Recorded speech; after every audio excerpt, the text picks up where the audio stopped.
Hi all, welcome back to my channel. Thank you for subbing to me. And today's topic will be churches and prophecies. So as you know, near the end of my videos, I talk about the impact of prophecy, mark of the beast, microchipping, buy, sell and trade. If it affects the buy, sell and trade, it also talks about travel and end times. It talks about people being deceived, a lot of Christians being deceived, and all I can think of is QAnon and Trump.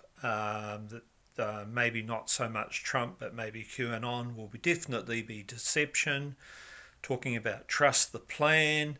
You should never trust a human or a group of people with your soul.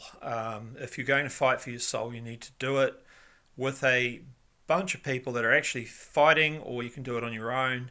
Very difficult on your own. Fight with a bunch of people and be proactive, get out there and do something. And we can protest. I'm in a difficult place. I'm in New Zealand. Right now, no one is protesting. Everyone's happy, sitting in lockdown, all happy, thinking we'll get our jobs back in level 2. Been told that some jobs won't be coming back. Some of us have been paid for 3 months to sit back. I had a job that involved using a car. I was excessively told to download phone equipment on my phone. I always left my phone at home. Sometimes I brought my phone with me, often more than not. I did not, because I also had more than one phone. And, the company was always wanting to track me because that was the way the companies were going. A lot of the co-workers complied. Some of them got promoted above me as a result because they were conforming, being part of the system, doing what a manager should do, complying to company standards. And in doing so, they were inflicting more monitoring on the rest of my co-workers and putting pressure on them.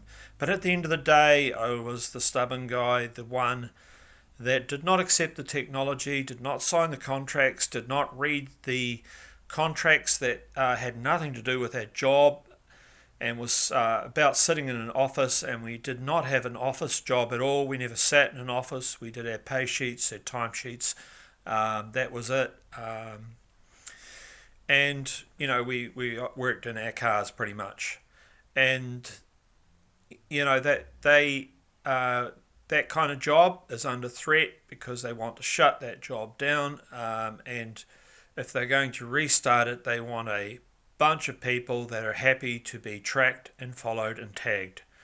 So we're entering a society now where people who didn't conform, like myself and many others, that those people are dinosaurs. The young people are quite willing to be tracked and traced and tagged, and quite willing to be microchipped, as we see in Facebook. And we're entering a microchipped vaccine right now situation where we got Bill Gates, one guy, a nerd, an atheist, and somebody who's attacking. Now, we should have the church backing us up on this.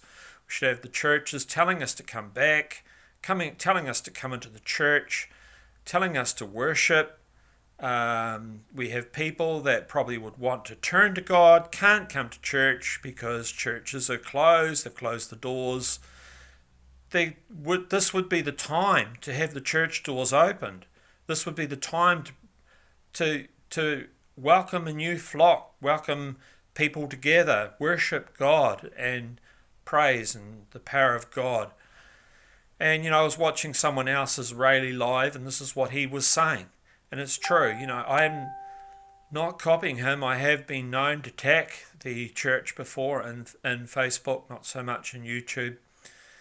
And the church needs to step up. The church needs to warn us about Mark of the Beast. It needs to do its job. But at the moment, they're not doing their job. They're not telling us about Mark of the Beast or linking it to this. They're not warning people. And that is a problem. You're a church, you're information, you warn people about today's time. That's what we were told to do. We were told to monitor the news. monitor what's happening. Of course, the news is lying to us now, and then the churches have to comply with these laws, these donation laws, and to get more money out of the government. So if they don't comply, they have to do the gender stuff. They have to be not homophobic. They have to be, at the end of the day, if they attack gay rights, they're attacking a sin. I mean, of course, lots of people in the church have other sins like adultery and that kind of thing, where you've left your first wife, you're back with your second wife, you've destroyed the family unit, you've destroyed the family, and you've got all these other problems going on. So, people have other sins. It's just, at the end of the day, you can be single. You don't have to go down a path of loving anybody. You can be on your own, and you can survive. The humanity is there, but it's kind of hard when we don't have people to talk to. We don't have a place to go to, church, or people to communicate with anymore, because that kind of thing is discouraged. You can get narked on by your neighbours if you have extra people coming to your house, and your neighbours will nark you in and call the cops, and the cops will come and give you a visit, and that's kind of embarrassing. But some of the church services in New Zealand are done in the home, and it's quite good to see. It's generally the Samoan community in Auckland doing it. And, I had an amazing job, but this track and trace thing was getting out of hand. It was getting more and more rules each year, more and more pressure. Sometimes I just had to take the forms off them, and I never signed them. They just sat at home, unsigned. So, companies were setting us up for this worldwide electronic mark of the beast without us. Well, we knew it, but young people, they love their phones. They have to have one of these in their hand at all times. They can't live without a phone.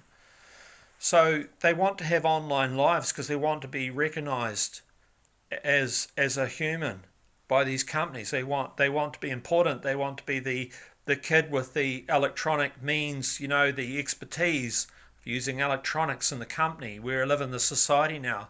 They want the jobs that sit in an office. They want cushy jobs where they don't have to do anything. They can do everything by the computer. So they want that kind of life, and they want the big money, and they don't want to do the hard work. And so that's why you need foreigners to come in to do the work, because the young people aren't willing to do those jobs, and the parents are part of the fault. They wanted to educate the children, educate them to have the nice jobs, be a lawyer or accountant or a doctor, some sort of profession.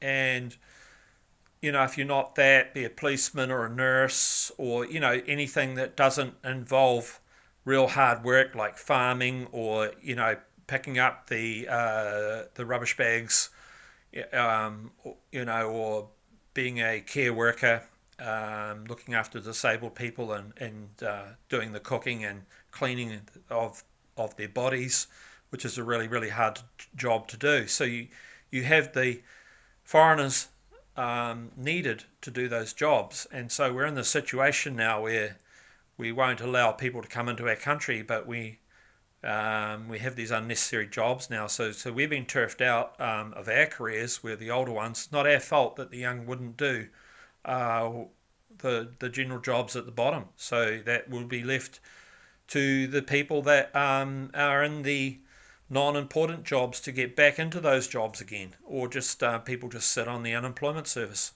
and rely on the governments with their mark of the beast microchips coming towards us. It's kind of a scary situation, and then people don't know how to have a garden or how to grow vegetables in their garden. And yeah, we're living in a weird society right now, and the churches really have a job to warn us. So right now, we're at home. We probably can't go out, can't even buy a Bible. We can't. It's a dicey situation. We have to rely on people online to preach the word.